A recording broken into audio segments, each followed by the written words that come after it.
keeping our eye on crucial developments from the SCO Summit. And yes, the eyes of the world are trained towards a very, very crucial bilateral meeting that is set to begin very, very shortly.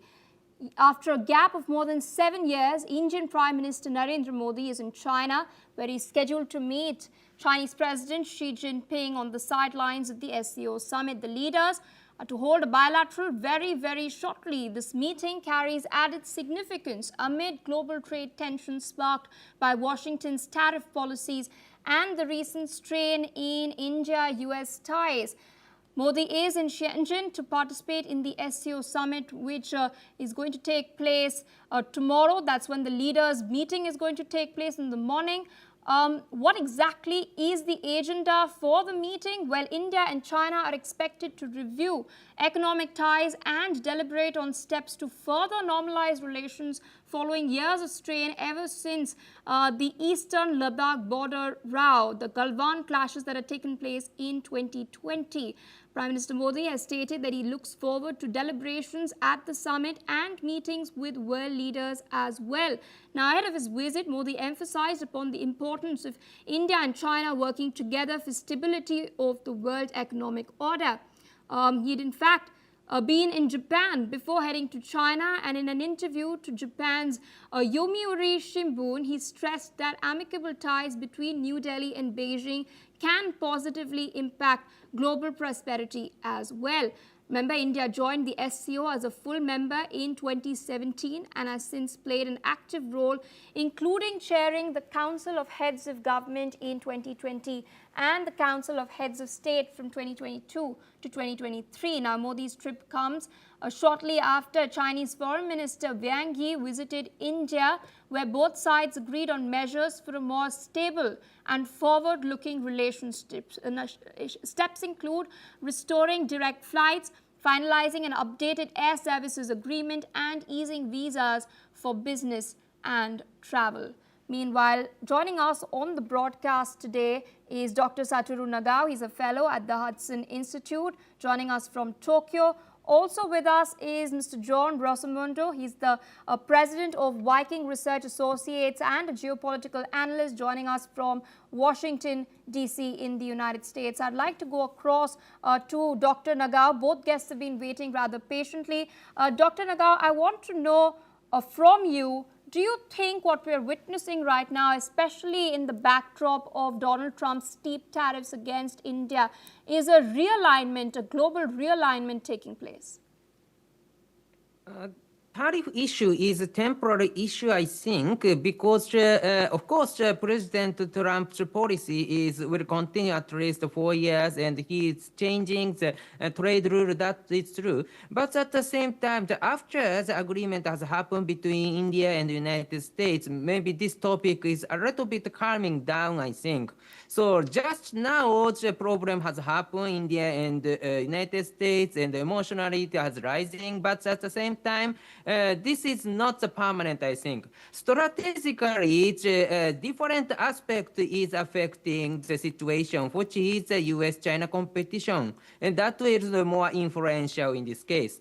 And in case of the SCO, this year, China is the president, so that's why it looks like the color of the SCO is quite anti-US, anti-West something. So because when we check the list of the country which joined this year, is including a little bit anti-US countries.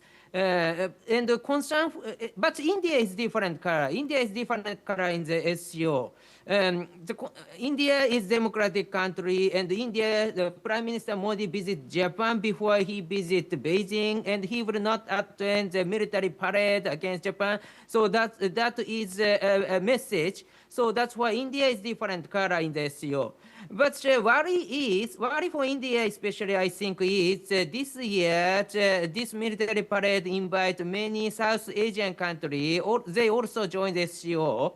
which is country around India. So, of course, Pakistan is a permanent member, but at the same time, not only Pakistan, the Maldives, the Sri Lanka, the Nepal, or Myanmar, all of these countries will join this group. This means that China will expand influence countries around India, and India is different color SCO. Even if India join, China try to contain India through expanding influence of these countries. That is concerning point. So in the SCO, carefully we need to check it. Absolutely. I'd also like to rope in John Rosamando, who's waiting, or rather patiently.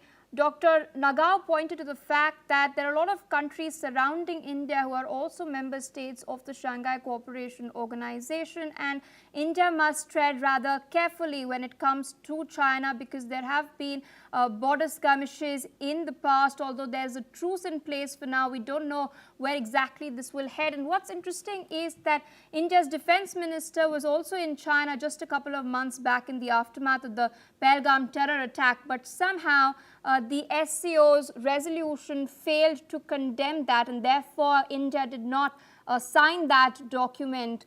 In the midst of all of this, can India truly trust China?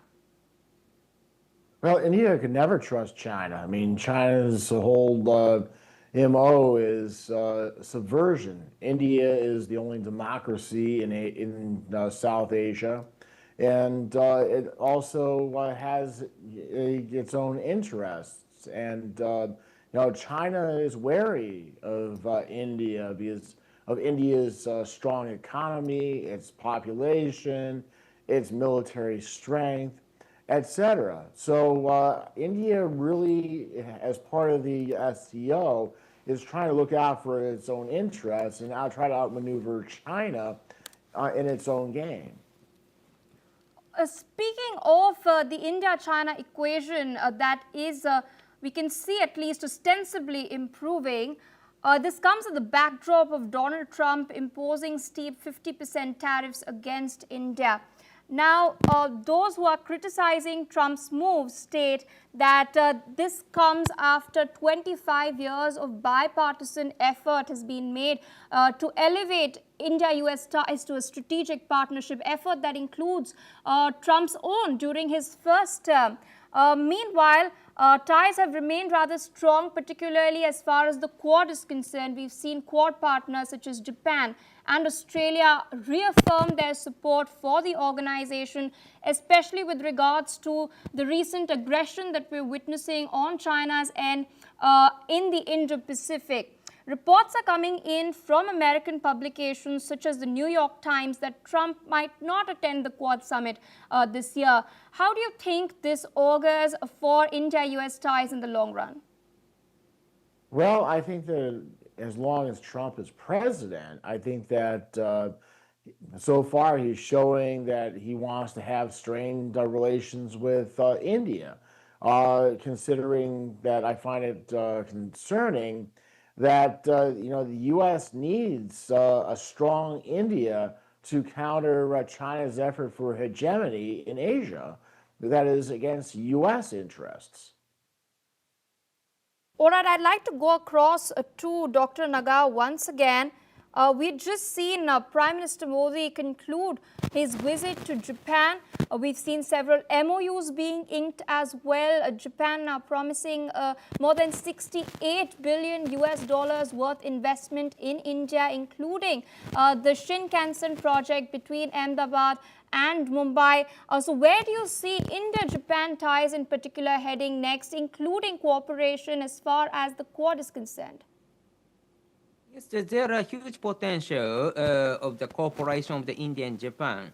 And because India is a security provider in the Indian Ocean region, now the many countries in the Middle East, Africa, and the Southeast Asia receiving the military support from India. For example, the buying weapon or the receiving the training of the weapon, or the many students, military officer students learn in India.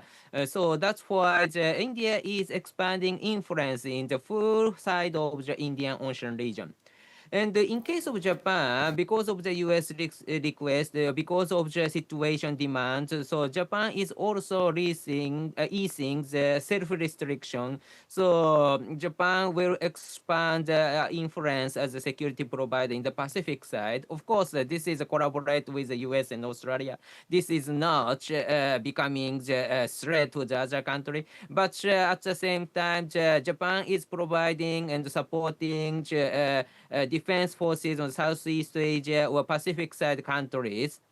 So in this case, if India and Japan collaborate, this means that the full Indo-Pacific region, both countries can support other country and strengthen deterrence in this region.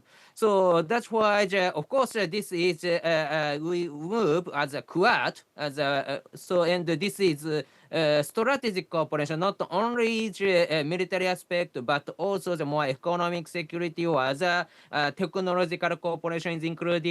But at the same time, anyway, this framework is huge potential to strengthen the power of this region. This means that China cannot dominate this region so easily. So that is a very important point. So now the infrastructure project, technology cooperation, Japan invest in India and create a factory and develop many and export to the Middle East, Africa, and Southeast Asia. That could happen. So that is a huge potential, and it will decide the order in this region. All right, I request our guests to stay on with us because we're tracking some more updates